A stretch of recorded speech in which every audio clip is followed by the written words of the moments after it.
Hello, everyone. I am Carlton T. Clay. Welcome to Celebrate Black Excellence. This guest needs no introduction, but he's going to get one because he deserves it. He's a legend in the game. He's an actor, director, empowerment leader, and he's one of the stars of the hit Netflix series, Tyler Perry's Beauty in Black. Ladies and gentlemen, here with us today, Mr. Richard Lawson. How you doing today, sir? I'm great. Thank you. Thank you so much for being here. This definitely means a lot. Again, you are a legend in the game, so thank you so much for taking time out of your busy schedule to talk with me today. Thank you very much. I appreciate that. No problem. Again, legendary. Your career spanning almost 60 years, legend in the game. What inspired your love for acting? Well, I was very fortunate enough to connect with my purpose when I was early on, right in the very beginning of my career. I had an epiphany while I was on stage that this is what God put me on this earth to do. So I've had the fortune and the blessing of being able to do something that I've loved for 55 years. And I look at it as me being on vacation for all this time. So I don't get tired. Yeah. I don't have my days don't go. Some people say, man, thank God it's Friday. I don't know what that is. I don't know what that means, because Friday, Saturday, Sunday, I'm 7 days a week.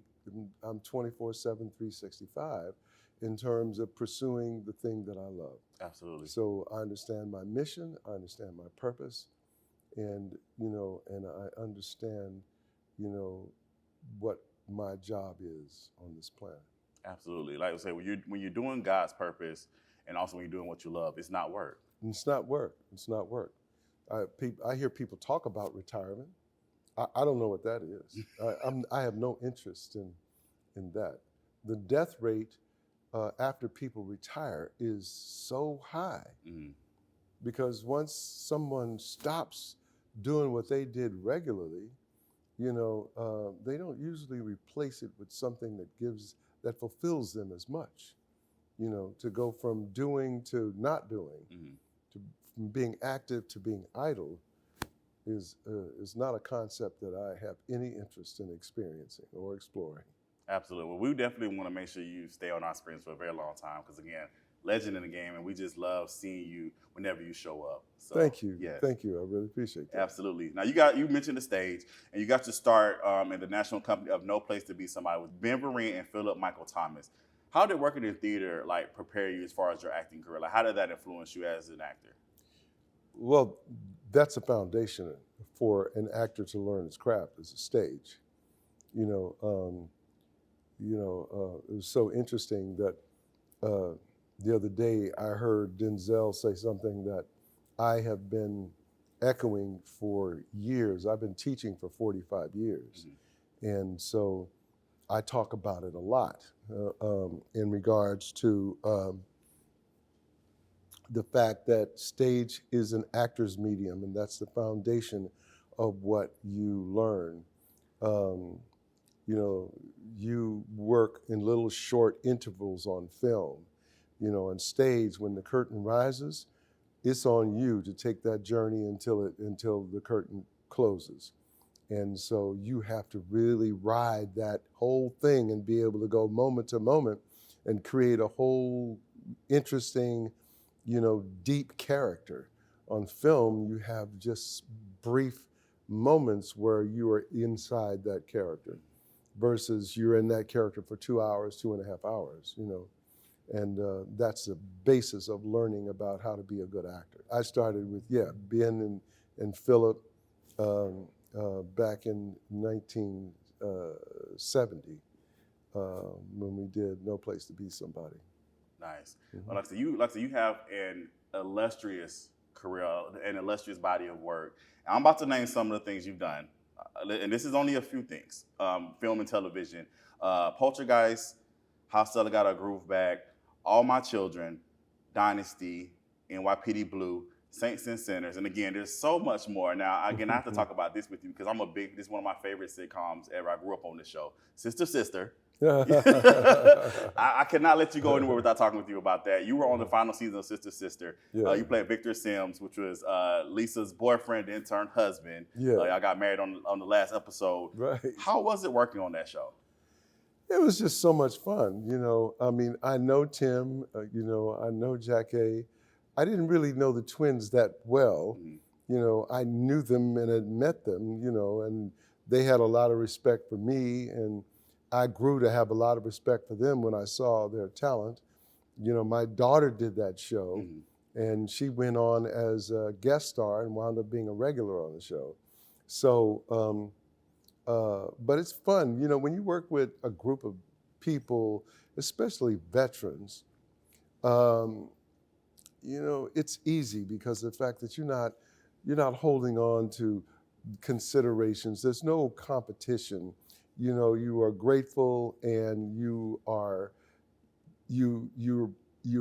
can't wait to share your talent, your imagination, your ideas with these veterans that have been there and move easily,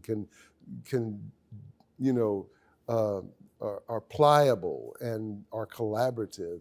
It's a wonderful experience. It was great working on this show. I think I did 6 or 8 episodes or something like that. Nice. Now we are in the age of reboots. They're bringing a lot of these shows back. First question for you: if they were to, because they were talking at one point about doing a Sister Sister reboot, possibly. Not sure what's going on with it now, but if they were to ask you to come back, would you come back? It depends on where it is. I mean, at the end of the day, it's about what's on the paper, right? And the writing, right? The writing is everything. If there is a ramp for the character, mm-hmm. meaning that you see the life of the character, it's not just one episode. It's not about being funny. This is a funny episode.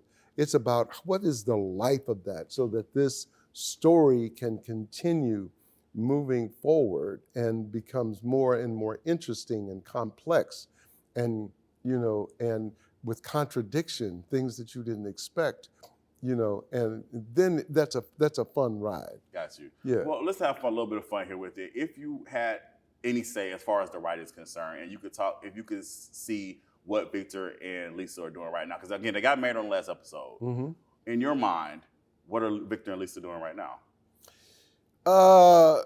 Lisa's wearing the hell out of him, frustrating him because, she can't stay in a straight line. She's kind of like a cat, a long-tailed cat in a room full of rocking chairs. She's just all over the place, all havoc and chaos and stuff like that. And then, and Victor's doing his own thing and try to stay out of the drama.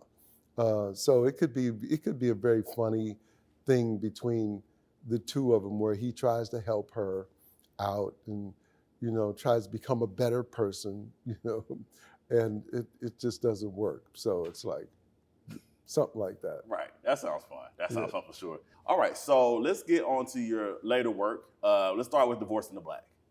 Mm-hmm. A bit really, really, really heavy movie. A lot of twists and turns, especially in the first 10 minutes of the movie. You played Clarence. You played Megan Good's character's father in the film. Mm-hmm. Again, a lot of shocking moments. What was your initial thoughts when you first received the script? Well, that's interesting because when I got the script, that wasn't the character. Okay. The character, in the original script, the funeral took place. The funeral wasn't all of that spectacular thing that it became, but he was just a father, the same framework, but he wasn't a preacher. Okay.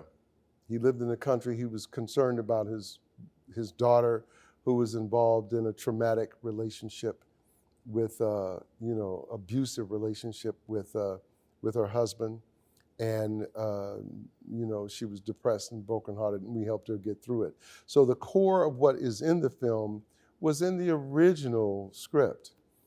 The night before, a few hours before we were supposed to start filming on Monday morning, I got a new script. And then the new script, now I'm the preacher in the church delivering the sermon, and the Bertrands are at the funeral, and we're burying one of the Bertrand brothers, and and as a preacher, I've got to tell the truth, because this is only going to get worse. This family has been the bane of this community's existence. And so all of that stuff that you saw in the first 10 minutes of the movie did not exist the night before we shot it. Oh, wow. All of that was rewritten, and at 2 o'clock in the morning, we got a new script with those rewrites. Okay, and that's what we shot. We didn't shoot it the next morning, that scene, but that scene replaced, so the character was completely replaced and enhanced by the rewrite. Got you. And so I had to rearrange my whole concept and thinking about this character and turn it around. And it was fun doing it, but it was like real different. Yeah. Life of an actor. You just gotta be ready on the spot. You gotta be ready. Right. You gotta be able to process, pivot, and proceed. Nice. I like that. 3 P's. I like with that. 3 P's. I like that. Now, for people who have watched Divorcing the Black and they watched Beauty in Black, they've noticed a lot of people that were on Divorcing the Black are in the series Beauty in Black as well. Some. Like I said, some of them. There's the let's see, it's myself and Debbie, Ursula Robinson, Taylor Polidor, and Shannon Wallace. Okay. So there's 5 people that came over. So was that a conversation that happened? Like, hey, we liked what you did. Mr. Perry was like, hey, we like what you did here. We're gonna bring over to Beauty in Black, or it was just No, he did. He didn't say anything about it. Okay. Until months and months and months afterwards, he called me and said, "I got a role for you and Debbie." Okay. And I'm thinking about it. And so he continued to think about it until he was able to formulate it in his head. And at the beginning of this year, where then he came up with, last year, that he came up with the show. Gotcha. Yeah. Gotcha. But it wasn't something that he told us about and was pre-planned. It was something that happened later. Got you. Okay. Okay. Nice. So speaking of Beauty in Black, your character is Norman Bellery. Yeah. And first of all, the series is wild. It's a wild series. It's a wild ride. Why would you say that? It's you said, why would I say Why would you say that? This is it's a loving family, loving Black family, typical Black family. Okay. Not.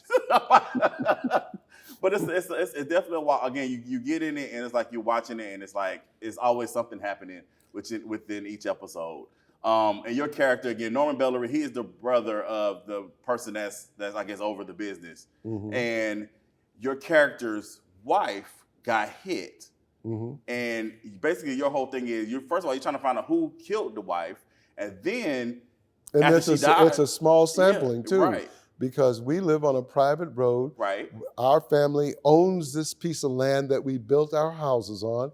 Nobody can access the road because it's a gated community. So it has to be someone in my family who killed my wife. Right. And you constantly repeat, who killed my wife? You're like, you're trying to figure Somebody it out. killed my wife. Who killed my wife? And then we get into, and so then she eventually dies.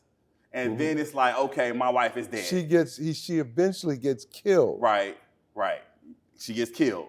Yeah, she gets killed by one of my family members. Okay. That he feels it has to be one of his family members. Right. And he wants everybody to know that my wife is dead. My wife is dead. So yes. Yeah. So he needs everybody to know that. Yeah, well, he does have a broken heart. Right. And he has a great capacity for love, obviously, because he loved his wife. We can tell. He loved his wife, and everybody's going to pay. Yeah, because Norman is definitely out for blood. For sure. No question. What was it like for you playing this part? It was really a wonderful ride because when you first read it, it's like a shock factor, like, oh my God, and you're looking at it and then you try to find a way to get in and find the key to this character and make him real authentic and deep, you know, with dimensions and nuance. And so it was a real challenge. Um, and it was a real challenge finding your note amongst, you know, in music, it's like there's a chord that's composed of several notes, you know, as many as 5 notes or more, there's a chord. And what is your note in that chord? Mm-hmm. So you have to find your note in between the keys, so to speak, because of other personalities. And so you find the right mix. What's the Abbott and Costello between him and Horace? Abbott and Costello meaning that they're opposites. Right. You know, a real challenge, a lot of fun. You know, I approach everything scientifically. Mm-hmm. I have a whole chart, a character chart that I invented that is a very intense and detailed way to come up to discover who this character is. And the chart is 36 by 48, and it's beautiful in the way that it's etched out. It's not really beautiful because by the time the first day of the shoot, you've made so many notes and you are clear about what it all says. Mm-hmm. And so, so it was a beautiful challenge, wonderful challenge to create Norman. I want to say, like I said, you definitely played the role well. Thank you. Again, Norman is definitely somebody that we just continue to keep our eyes on because, like I said, he's by any means necessary. By any means necessary, and it's a good idea for you to keep your eye on him because you don't know what he's gonna do. Yeah, because he's going to search somebody down. He's gonna find out who killed his wife. Right. I want to talk about the final scene of season 1, part 2, because y'all show up. Mm-hmm. Well, your characters show up. And Kimmy is married to your character's brother. Yeah. And now she's in charge of the company now. Right. So, what were your thoughts? I just want to know, what were you thinking when you read that was going to happen? What were you thinking? What a great cliffhanger! What a great cliffhanger! Because wow, the way the season ends, powerful. Like everybody's like, "Whoa, what's going to happen now?" You know, who's going to jail? Are they really going to go to jail? You know, what's going to transpire? And so, the one thing that Tyler Perry is really good at is creating cliffhangers, make so that the audience is saying, "Wait, what? What just happened? Oh my God, I can't wait till the next one." I mean, people are talking about, you know, when is season 2 going to come? Because it's just so delicious. You want to see what happens to each and every one of those people. Yeah. Well, speaking of season 2, congratulations. Beauty and Black has been renewed for a second season. Thank you. I know you probably cannot answer this question, but I have to ask you the question for the fans. Mm-hmm. Is there anything that you could tease for season 2? Cannot answer that question. Cannot, will not, won't. Right. No. Right. No. Nah, we don't want to get you in trouble. You sure don't want to get me in trouble. I ain't who knows. No. But we're definitely looking forward to season 2 again. Congratulations on that. Thank you. That's definitely, it's doing great on Netflix, obviously. So it is in the top 10 globally. Yeah. Been for 3 weeks now, almost. Yeah. That's awesome. All right, so let's talk about your new book. You have a new book here. Yeah, I do. Yes, just came out, The Artist's Roadmap, Navigating Your Career in Show Business. Congratulations on the book. Thank you. Congratulations on the book. Can you please tell us what the book is about? So that book is really the culmination of my 55 years of being in the business and 45 years of teaching. Okay.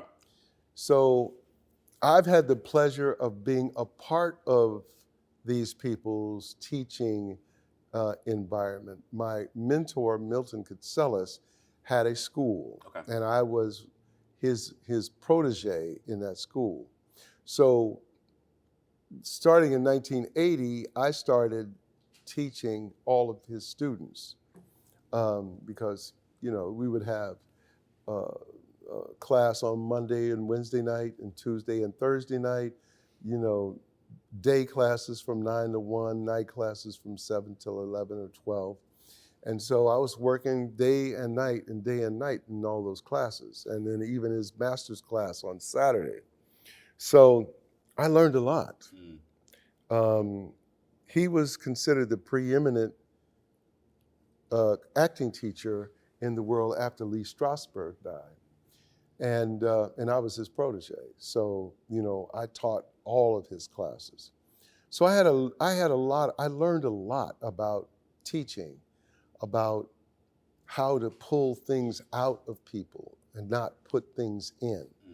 It's a teacher's job to create an environment where a student, a person, can go in and be able to discover themselves and express themselves,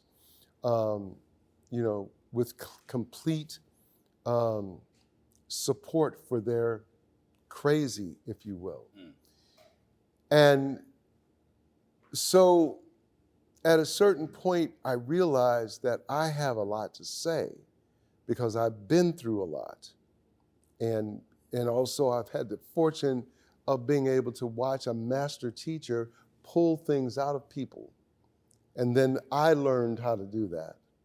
And so this book is a culmination of my history in terms of learning, in terms of doing it, and teaching it. And so one of the things that I focus on is, what is your dream? See, if someone is sitting before you and they have no idea why they're here, they don't understand their purpose, then they're kind of like on a ship without a rudder. It's going to go where the current takes him. And as opposed to someone who is intentionally going to Tokyo, and they're about that. And the tide comes and the storm comes and it drifts you off. But your GPS puts you right back on the Tokyo. No matter where the waves and where the tides, where the storms take you, you're still moving towards that target, and that never stops. A person who has that, you can help them get there because of the fact that they never get tired, they never lose their impetus for that. And if they do, this document they created will help get them back on, or their community will help support them in getting up and moving on.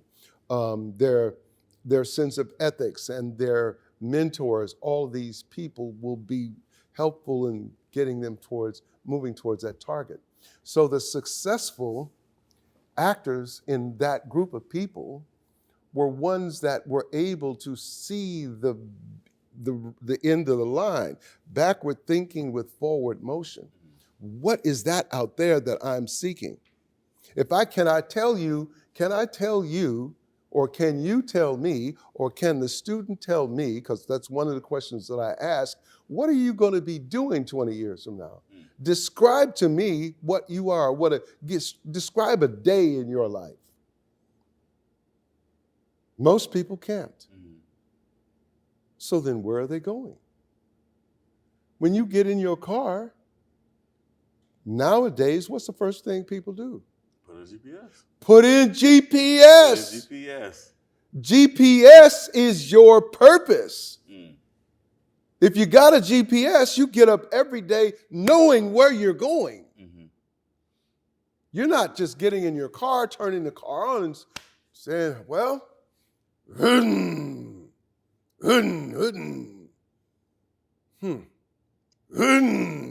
staying in one place. Right.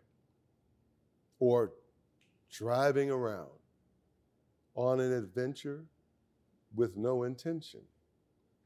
Or you are on a journey with an intention, with GPS.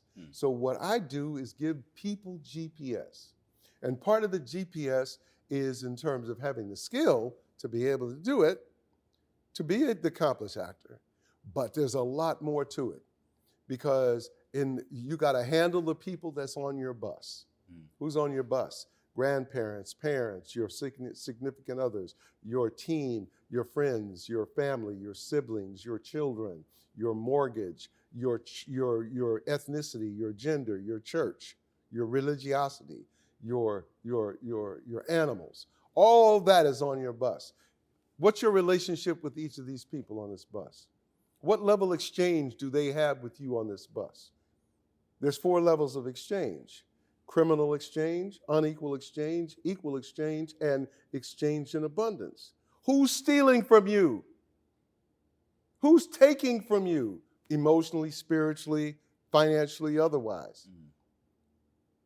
You better handle them on that bus, because they create an environment of discord, toxicity. The person who is unequal exchange, that they don't give as much as they get. You got to handle that person or those people.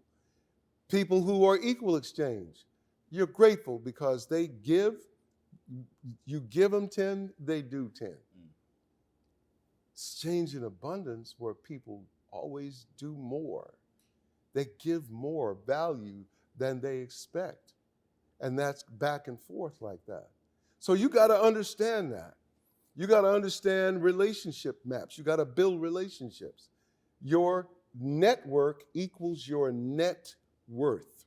Absolutely. It's about who you know. It's about how you fertilize those relationships, how you keep those people in your life. The 3 ingredients to success in this order is politics, personality, and craft. Politics is you got to get in the room. So you got to know people to get in the room. Personality is now that you're in there, they got to like you.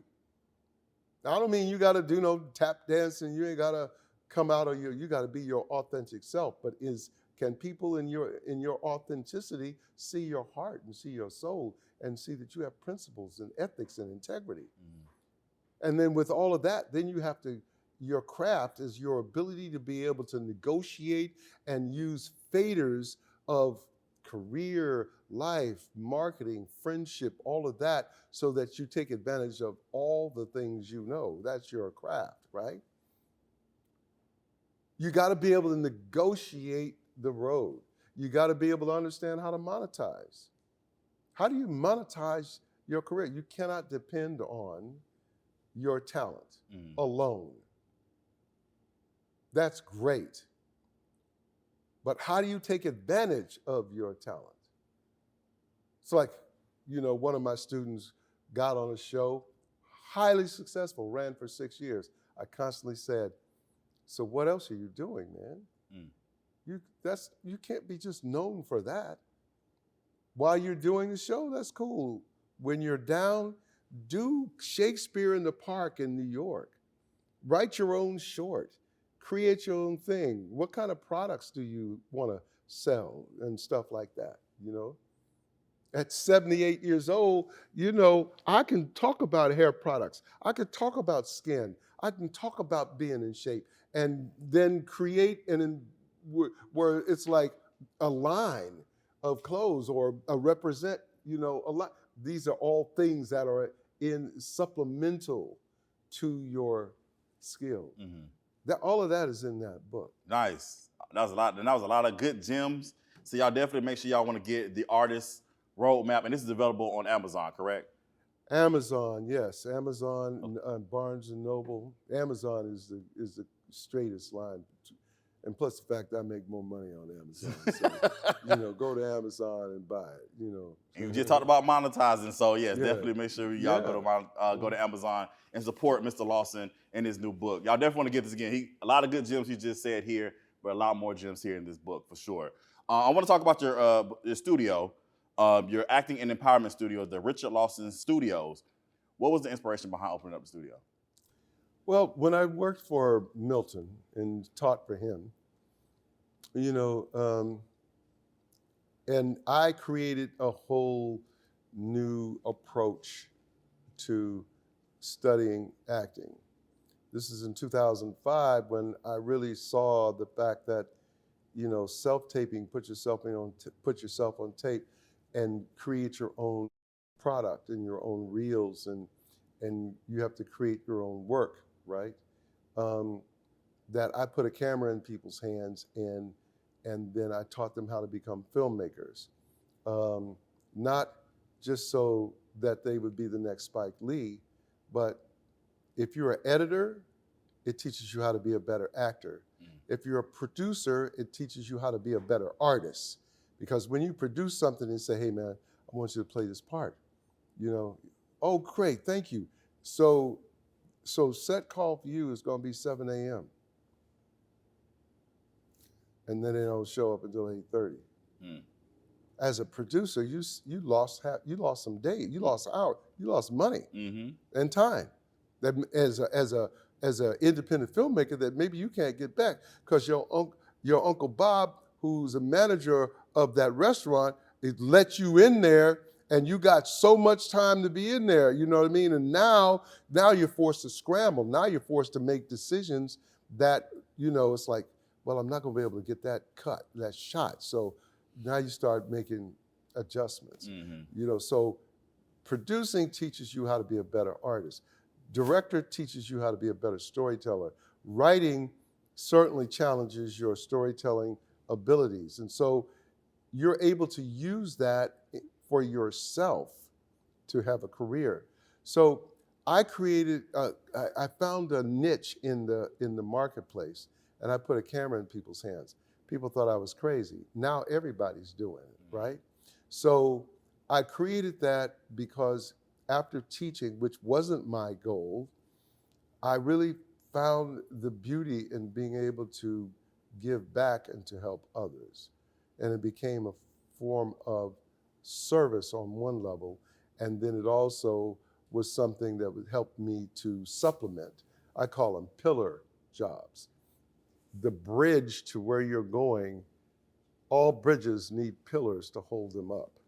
And so these jobs is just a way to hold up you, for you to really chase your dream. And so this school, over the course of time, I have helped so many people to become filmmakers, comedians, editors, writers, successful actors, and especially young people. My young people, kids started with me when they were 12, and they're now 20, are brilliant artists, brilliant people. And I'm just so happy. And so, it just continues. It continues to light the fire under me to continue to teach. Absolutely. Well, thank you so much for all that you do and all that you're pouring into the next generation with all your knowledge and wisdom. Yeah. So again, you've done so much, and like I said, it translates. And we appreciate you for all that you do. So thank you. Thank you so much. Now, you briefly mentioned her.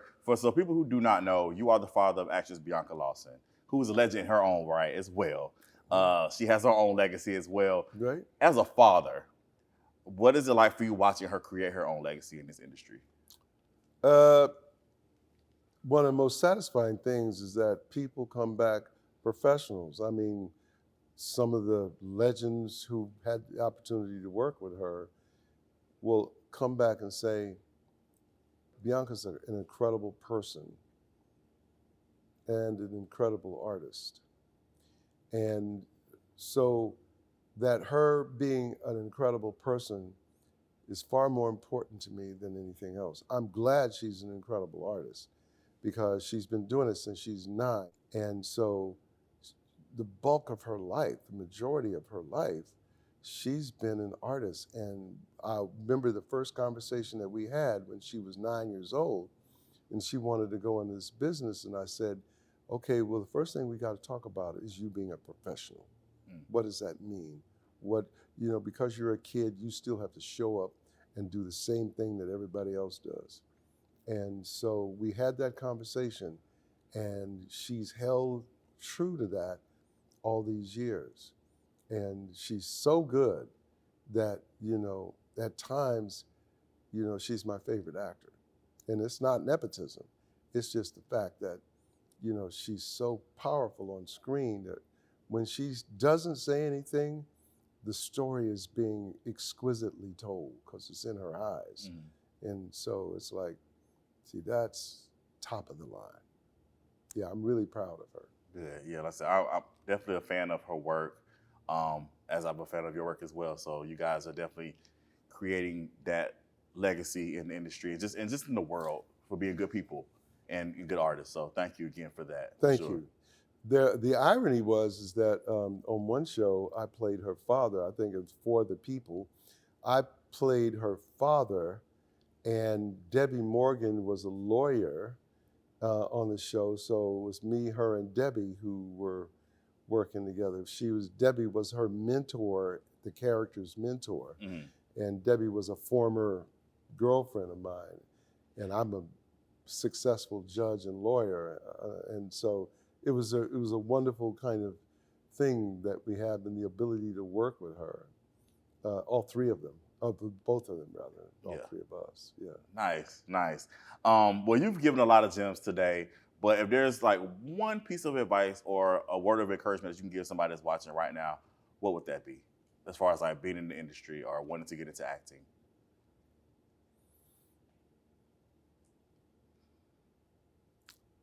Freedom is having nothing to hide.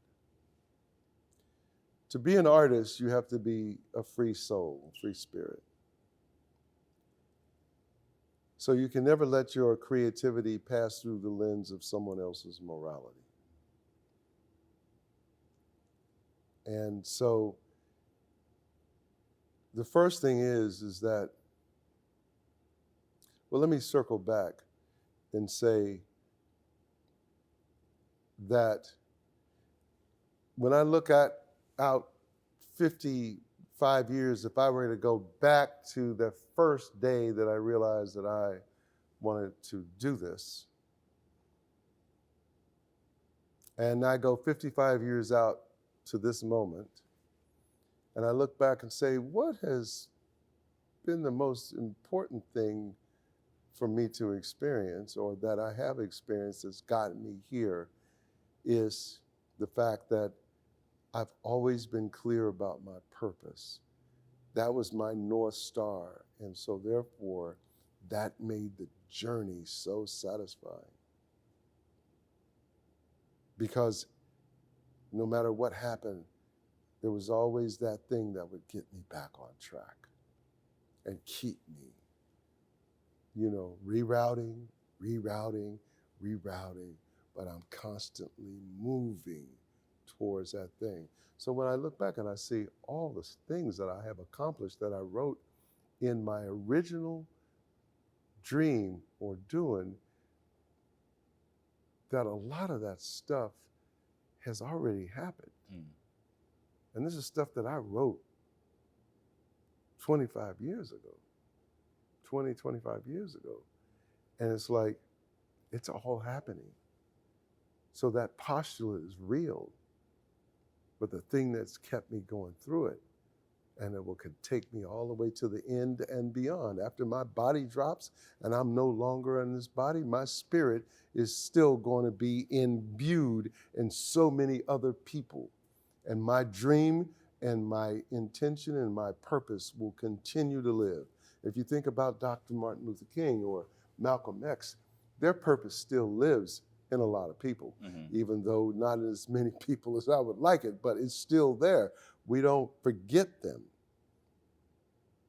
And I want to be that where people will continue to live through the things that I've planted on this earth. And people tell me all the time, man, I think about what you say all the time. Beautiful. Absolutely. Well, again, thank you so much for all the beautiful words you said here. Yes, sir. We definitely appreciate it. One final question. If people want to continue to follow you or your illustrious career, or they want more information on the books, all the things you have going on, how can they do that? Mr. Richard Lawson on IG. Thread, YouTube, TikTok. My studio is studio.richardlawson.net. Okay. Awesome. Or Google me. Google me. Don't believe all the stuff that comes up, but Google me. Well, Mr. Lawson, once again, thank you so much for coming here. This, again, I have to reiterate, this means a lot. Thank for you to sit here and talk with me today. I definitely appreciate it. Thank you so much for all the gems that you've given. And again, congratulations on all the great work that you're doing. We are looking forward to seeing you on our screens in days and more products to come. So thank you so much. And if you buy the book, review it, because I want to be #1 New York Times bestseller. And we speak that, and we're going to speak that and receive that for you. So you're definitely going to have that for sure. Thank you very much. And thank you again, Mr. Lawson, for being here. We definitely appreciate you. Thank you very much. All right, everyone. I am Carlton T. Clay. This is Celebrate Black Excellence. We celebrate Black excellence every day. Have a good one.